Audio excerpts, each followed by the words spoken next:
Welcome to Divakar Balasundaram channel. இன்றைக்கி நம்ம வீடியோவில் வந்து குழிப்பணியாரம் எப்படி பண்ணுறதுன்னு பார்க்க போகிறோம். கோதுமை மாவு குழிப்பணியாரம் தான் எப்படி பண்ணுறதுன்னு பார்க்க போகிறோம். நம்ம இதுவரை வந்து கார பணியாரங்கள் வந்து நம்ம பார்த்துருக்கோம் நம்ம சேனலில் கோதுமை மாவை வச்சு. இன்றைக்கி வந்து கோதுமை மாவில் இனிப்பு குழிப்பணியாரம் எப்படி பண்ணுறதுன்னு பார்க்க போகிறோம். பாருங்கள் எவ்வளோ நல்லா வந்திருக்குன்னு பணியாரங்கள் எல்லாம். இதுக்கு ஃபஸ்ட்டு நம்ம குழிப்பணியாரத்துக்கு தேவையான பொருட்கள் என்னெல்லாம்னு பார்த்துடலாம். கோதுமை இனிப்பு குழிப்பணியாரம் செய்கிறதுக்கு தேவையான பொருட்கள் என்னெல்லாம்னு பார்க்கலாம். கோதுமை மாவு வந்து நான் 200 எடுத்திருக்கேன். வெல்லமும் 200. நம்ம எந்த அளவு கோதுமை மாவு எடுக்கிறோமோ அதே அளவு தான் வெல்லம் எடுக்கணும். அரிசி மாவு, இது கோதுமை ரவை. நீங்கள் வெள்ளை ரவை இருந்தாலும் எடுத்துக்கோங்க. என்கிட்ட கோதுமை ரவை இருந்தனால நான் அதை எடுத்திருக்கேன். ஏலக்காய் பொடி, முந்திரி, இது சோடா உப்பு ஒரு பிஞ்ச் போதும்.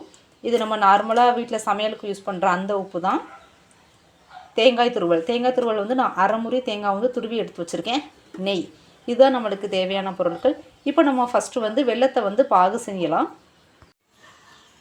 வெல்ல பாகு செய்கிறதுக்கு நான் 100 தண்ணி எடுத்திருக்கேன். இப்போ நம்ம வந்து வெல்லத்தை போட்டுடலாம்.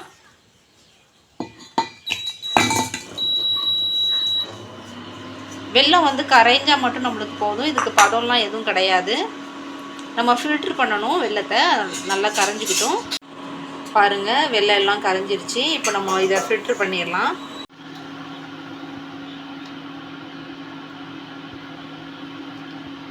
வெல்லத்தை எப்போவுமே நீங்கள் வந்து ஃபில்ட்ரு பண்ணி யூஸ் பண்ணுங்கள்.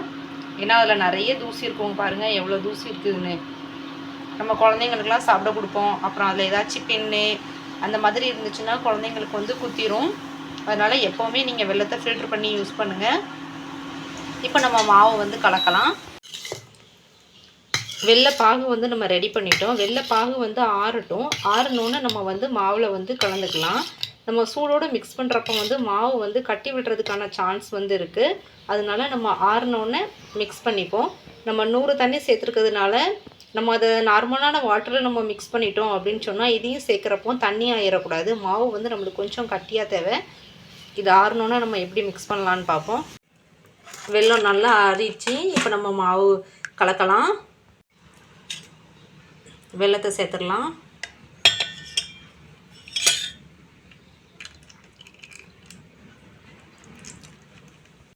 மாவும் சேர்த்துடலாம். நம்ம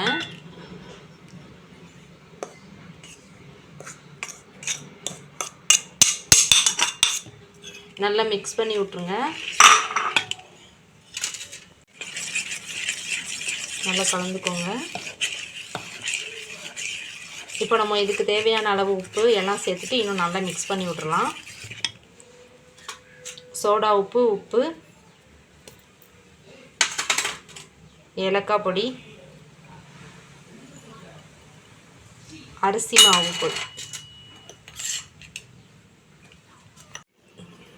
பாருங்கள் வெல்லம் சேர்த்து மிக்ஸ் பண்ணிட்டோம். கொஞ்சம் கட்டியாக தான் இருக்குது மாவு.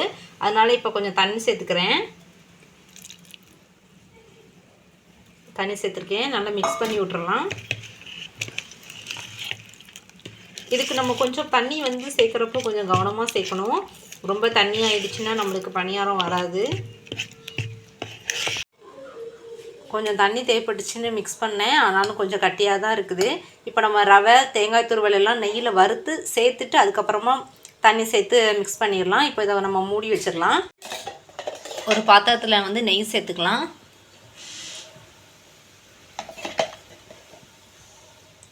நான் 2 ஸ்பூன் நெய் சேர்த்துருக்கேன்.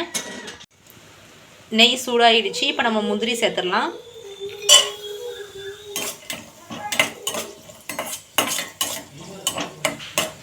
முந்திரி லைட்டாக கலர் மாறிடுச்சு. இப்போ நம்ம தேங்காய் துருவல் சேர்த்துடலாம்.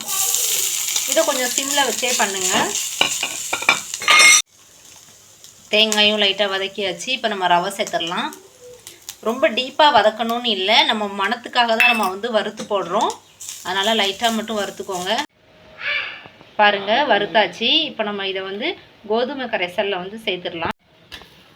கோதுமை கரைசலில் சேர்த்தாச்சு. பாருங்கள் எல்லாம் மிக்ஸ் பண்ணியாச்சு. இப்போ நம்ம வந்து தண்ணி சேர்த்துக்கலாம். இதில் தண்ணி சேர்த்து மிக்ஸ் பண்ணலாம்.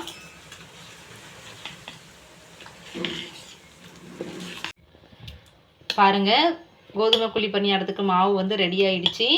நம்மளுக்கு வந்து இதுக்கு 400 தண்ணி தேவைப்படுது. இப்போ நம்ம இதை கொஞ்சம் நேரம் ஊற வச்சிடலாம், ஒரு 5 நிமிஷம். பாருங்கள், மாவு ஊற வச்சு 5 நிமிஷம் ஆகிடுச்சு. இப்போ நம்ம பணியாரக்கல்லில் ஊற்றிடலாம். பணியாரக்கல் சூடாகிடுச்சு. இன்றைக்கி நான் நெய் சேர்த்து தான் பண்ண போகிறேன். எல்லா குழியிலையும் நெய் சேர்த்துடலாம். எண்ணெய் வேணாலும் சேர்த்து பண்ணலாம். நம்ம குழந்தைங்களுக்குலாம் கொடுக்குறதா இருந்தால் நெய் வந்து ரொம்ப நல்லது அவங்களுக்கு உடம்புக்கு. அதனால் நெய் சேர்த்து கொடுங்க. இப்போ நெய் சேர்த்துட்டோம். இப்போ குழியில் வந்து கோதுமை மாவு குழி பணியாரத்துக்கு பணியாரத்தெல்லாம் ஊற்றிடலாம். ரொம்ப மேலே வர ஊற்றாதீங்க, கொஞ்சம் கம்மியாக இருக்கிற மாதிரி பார்த்து ஊற்றுங்க. நம்ம எல்லா குழியிலையும் இப்போ ஊற்றிடலாம். பாருங்கள், எல்லா குழியிலையும் நம்ம பணியாரம் ஊற்றியாச்சு. இன்னும் கொஞ்சம் நேரம் வெயிட் பண்ணலாம். அப்புறம் தான் திருப்பி போடணும், உடனே திருப்பி போட்டுறாதீங்க. பாருங்கள், கோதுமை மாவு பணியாரம் ஒரு சைடு நல்லா வெந்துடுச்சு. இப்போ நம்ம திருப்பி போட்டுடலாம். பாருங்கள் எவ்வளோ நல்லா வெந்திருக்குன்னு. பாருங்கள், எல்லாம் திருப்பி போட்டாச்சு. இன்னொரு சைடு நல்லா வேகட்டும். பாருங்கள், ரெடி ஆகிடுச்சு. இப்போ நம்ம எடுத்துடலாம். இன்னும் மீதி இருக்கிற மாவுலையும் நம்ம பணியாரம் சுட்டு எடுத்துடலாம். இப்போ கொஞ்சம் நெய் சேர்த்துடலாம். நெய்யெல்லாம் சேர்த்தாச்சு. இப்போ நம்ம மாவு சேர்த்துடலாம்.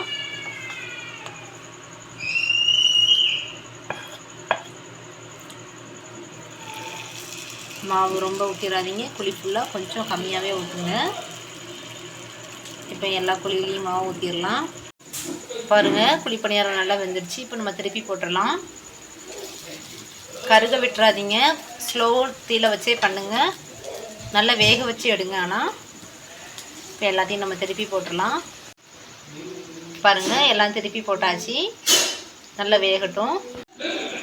பாருங்கள், நல்லா வெந்துடுச்சு. இப்போ நம்ம இதெல்லாம் எடுத்துடலாம். பாருங்கள், குழிப்பணியாரம்லாம் சூப்பராக ரெடி ஆகிடுச்சு. நம்ம எடுத்த 200 கோதுமை மாவுக்கு பார்த்திங்கன்னா 27 குழிப்பணியாரங்கள் இருந்துச்சு. ரொம்ப நல்லா இருந்துச்சு குழிப்பணியாரம். அதனால் பண்ணிவிட்டு எடுத்து வைக்கிறப்பவே எடுத்து சாப்பிட்டாங்க வீட்டில் உள்ளவங்கெல்லாம். இவ்வளோ தான் மிச்சம். உங்கள்கிட்ட காமிக்கிறேன்ல, இவ்வளோ தான் எனக்கு இருக்குது. மொத்தம் 27 குழிப்பணியாரங்கள் வந்து கிடச்சிது. நீங்களும் இந்த மாதிரி குழிப்பணியாரம் வந்து ட்ரை பண்ணி பாருங்கள். இனிப்பில் நம்ம குழந்தைங்க ஸ்கூல் போயிட்டு வரப்போ வந்து ஒரு ஈவினிங் ஸ்நாக்ஸ் மாதிரி இதை வந்து நம்ம கொடுக்கலாம். இதுக்கு முன்னாடி வந்து சேனலில் வந்து நான் கோதுமை மாவில் காரப்பணியாரம் எப்படி பண்ணுறதுன்னு சொல்லி நான் போட்டிருக்கேன் வீடியோ. அதோட லிங்க்கையும் நான் டிஸ்கிரிப்ஷனில் வந்து கொடுத்துருக்கேன். இந்த கோதுமை மாவு பணியாரத்துக்கு தேவையான அளவுகளையுமே நான் டிஸ்கிரிப்ஷனில் வந்து நான் உங்களுக்கு கொடுத்துருக்கேன். நீங்கள் எதுவும் டவுட்ஸ்னால் அதில் போய் பார்த்துக்கோங்க. இந்த வீடியோ உங்களுக்கு பிடிச்சிருந்துச்சின்னா லைக் பண்ணுங்கள், ஷேர் பண்ணுங்கள், கமெண்ட் பண்ணுங்கள். நீங்களும் இந்த மாதிரி ட்ரை பண்ணி பாருங்கள். எப்படி வந்ததுன்னு கமெண்ட் பண்ணுங்கள். திவகர் பாலசுந்தரம் சேனலை சப்ஸ்கிரைப் பண்ணுங்கள். அப்போ தான் நான் போடக்கூடிய வீடியோஸ்லாம் உங்களுக்கு கரெக்டாக கிடைக்கும். சப்ஸ்கிரைப் பண்ணிவிட்டு பக்கத்தில் இருக்கக்கூடிய பெல் பட்டனை கிளிக் பண்ணுங்கள். இதுவரை எங்கள் சேனலை சப்ஸ்கிரைப் பண்ணவங்க எல்லாத்துக்கும் ரொம்ப நன்றி. உங்களோட ஆதரவுக்கு நன்றி.